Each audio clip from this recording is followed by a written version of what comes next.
So rectilinear motion in calculus involves finding the motion of an object or a particle along a line. And there's three main components of rectilinear motion, which is going to be one, position, velocity, and acceleration.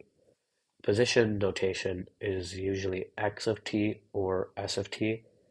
Velocity and acceleration are a bit simpler. It's just v of t and a of t. So, and all of these t is equal to time. So to find position, that is just position. That's just your given function.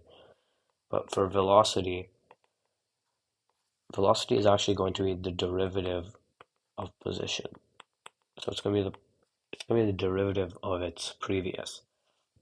So that means we can say that v of t equals x prime of t or s prime of t.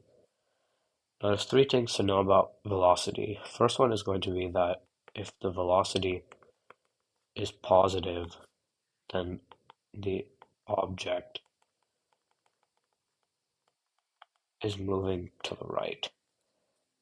And similarly, if velocity is negative,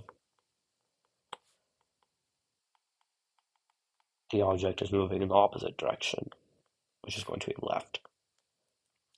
The last thing is simple, it's just the velocity is zero, then it's not moving left or right, meaning that it is at rest.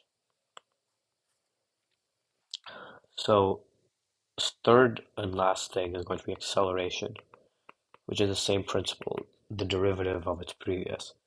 So acceleration is just going to be the derivative of velocity, meaning that a of t, which is acceleration, is equal to v prime of t, and as the derivative of velocity, it can also be the second derivative of position.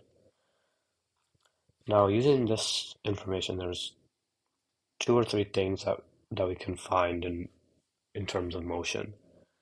So the first thing is going to be the average velocity or acceleration, which is going to be the rate of change of its previous. So the previous of velocity is position, and the previous of acceleration is velocity. So they have the same formula, but for example, the velocity function, to find the average velocity, it's going to be the change in position over the change in time, which again is just rate of change. So we can do position at A minus position at B, all over A minus B. The second thing that we can know is simple. It's just going to be the speed. And speed and velocity are the same thing, but speed can be only positive while velocity can be both positive and negative. So we can represent speed as just the absolute value of velocity. So there's two more things that we need to know about finding speed, whether it's increasing or decreasing in terms of rectilinear motion. And speed will be increasing when we have to look at velocity and acceleration. So speed will be increasing when both velocity and acceleration are the same sign, whether they're both positive or both negative. For example, v of t velocity is greater than zero, positive, and acceleration is also positive. Or they can both be negative and you'll still have an increasing speed because they're the same sign.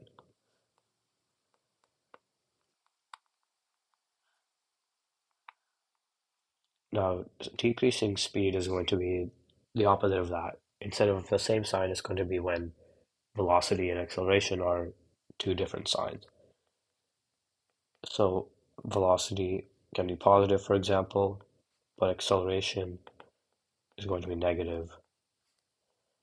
Or you can flip them, and velocity is negative, while acceleration is positive, and that's going to be when your speed is decreasing.